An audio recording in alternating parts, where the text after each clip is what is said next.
ask him his name and position. Somebody, anybody. Hello, what is your name and position in the school? My full name is Kevin James Grant Snider, and I'm the Chancellor of Penn State, New Kensington. Who's got the first question? Come on, be hungry. Oh, no. All right. Why is it so important for Penn State to be involved in the local community in this way when it comes to like the corridor organization and putting that into? Well, 3 reasons. First reason is that it is a fundamental responsibility, I believe, of higher education to be involved in communities as a partner, because we are here for the community, for you guys, and so that's very important. The second is that entrepreneurism is extremely important now and relevant, and I think what you're going to find is that we're going to be integrating a lot of things from the entrepreneurial programming into your classrooms, because companies are looking for that type of mindset. They're looking for those types of skills. So it's extremely important to your education. And the third is New Kensington really needs help. And I think this is a great way of using our resources and assets, create a great learning experience for you, but also help our community really revitalize. Okay, in the back? Is it true that you want to have classes down at the corridor? I would love to have classes down at the courtyard, or the corner. Part of what we're trying to do is generate traffic down there, to generate interest, and so any way we can do that in the beginning is much appreciated. So if people can have courses down there or classes, that'd be great. It's a little problematic because you can take a class there, but you got to get back to your next class. So scheduling is an issue, and we're trying to work through those issues. What does this project mean to you? This project is the most exciting thing I've done in my career because it's rare that you get to help an entire community the way that we're helping them and provide students with what is a really cutting-edge learning experience. The things that we're going to be able to teach you in that entrepreneurial environment are incredible. And it's not even just about starting your own business. It's about how you approach problem solving, how you communicate, how you go after funding, how you operate in businesses. It's an amazing area that is just starting to take hold. And so we're on the cutting edge of it, which is a great place to be. Yeah.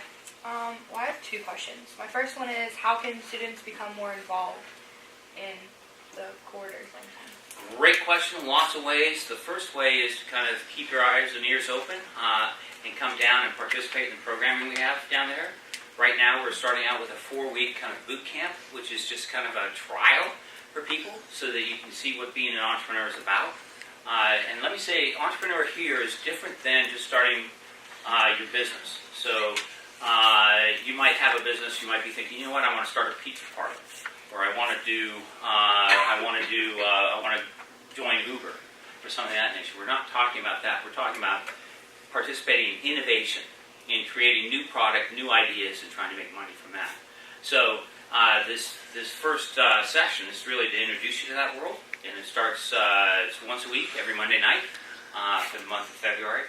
After that, people that really get into it can move on into a 10 to 15-week course, and after that, we'll support you for as long as you are with us.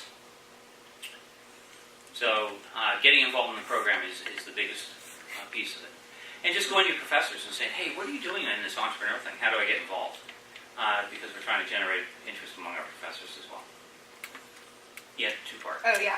And what is something that you think can be improved on, and how do you plan on doing that?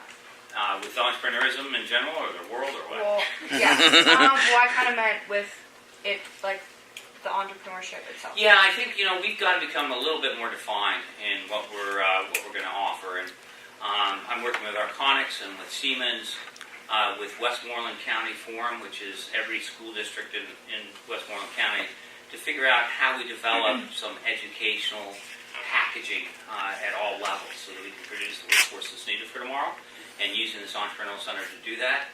But we need to make those a little bit more firm so that people understand what they are, why they're needed, and how they can participate. And we haven't communicated that very well yet. Yeah. So mine's kind of 2 sides. So how big of an impact has this had since the opening, and what type of impact did it have on the community, the students, and you as being the head of it? Well, for the community, it's been huge. Just when we said we were coming down into New Kensington, just the announcement that Penn State is coming down into that community really generated a lot of interest and excitement. It brought in money from the Community Foundation of Westmoreland to do a kind of a storefront renovation project. So we put in a park. We facilitated 15 facade improvements downtown, and we have benches and bike racks down there. And what happened was people started to take pride in their units and have feeling that there's some hope. And so I think that was a huge impact. And because of that, now people are hearing about New Kensington. Not just Penn State, but, wow, what's going on in New Kensington? So yesterday I was at a meeting in Greensburg of business leaders talking about a plan for the communities. And what they're looking at is, how do you turn these Rust Belt towns into something, how do you revitalize those? 80% of the suggestions were things where they would say, well, they're doing that in New Kensington. Dr. Snider, what are you doing? And so to have people talk about this area in that way, I think is incredibly uplifting to the people here. It also will mean that we'll get further investment. So that to me is the biggest thing that's happened. And it's great to see that. I mean, to see education have an impact like that is really gratifying. So how did you come about the decision that you wanted to help out the community in this way? I actually have cut my teeth doing this. So when I was at Indiana State before this, Terre Haute, Indiana had the same problem, and in that it had a poor image. It was starting to slide, not quite to the point that New Ken is. And my president at the time said, we got to figure out a way to turn this town around because we're inextricably linked. The reputation of Indiana State is linked to the town we're in, so let's figure out how to change it. And so I got involved and was responsible for doing a lot of those initiatives. And the turnaround has been incredible, and you can see the power of higher education. So when I came here, I came with that expectation. It's just taken me 10 years to get where we are. I got to go over here, anybody? Nope? Well, I talk to you all the time. I'm not ignoring you, right? I promise. What was a key moment in the creation of the center? The key moment, and in things like this, you need to have people that verify, validate what you're doing. So when it began, the president of the university at Penn State said, I'm going to make 6 grants available to campuses to try and use entrepreneurism to drive economic development. Most of my colleagues put it into scholarships for students, but I knew that the impact was not going to be as great. It takes too long for ideas to turn into a business. It's 4 to 7 years. The hit rate for one to be successful is 1 in 20. There's no sustainable model in that environment. And I'm not sure the impact on the city itself would be significant. So I went down and said, I'm going to take my money, I'm going to buy or rent one of these little buildings down here for nothing. I'm going to put $20,000 into it, and I'm going to have this entrepreneurial center. And so I'm walking around downtown, and people thought I was absolutely crazy. You are out of your mind. You're going into New Kensington, why would you do that? Then I talked to somebody from the county. His name is Jason Rigoni. He handles what's called the Westmoreland Industrial Development Corporation. And he listened to the pitch, and he listened to me, and he walked around with me, and he said, you know what, I think we can help. And when he did that, I was no longer talking to myself. And more importantly, people were listening. And so that was the key moment. That was the watershed moment for me, was the first validation, which was him. And once he got on board, others started to see, wait a minute, maybe this does have some validity. So that really turned things around. And it turned into a lot of money for us, which was great. What goals do you have for the business in the next 5 years?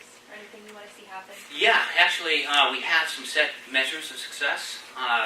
One thing is we're going to actively recruit to try and get entrepreneurs up from Pittsburgh to move into the area.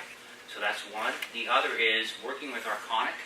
Arconic and Siemens are preparing for something called Industry 4.0. Industry 4.0 is the next age is the next industrial age. It's the connecting of things in factories, the way that we manufacture things is going to change our lives in just numerous ways, fundamentally, in ways we're not prepared for. And we're not preparing you to operate in that world. So what I'm trying to do is use the entrepreneurial programming and develop, along with it, those skill sets so that people who take advantage of that are ready for Industry 4.0. And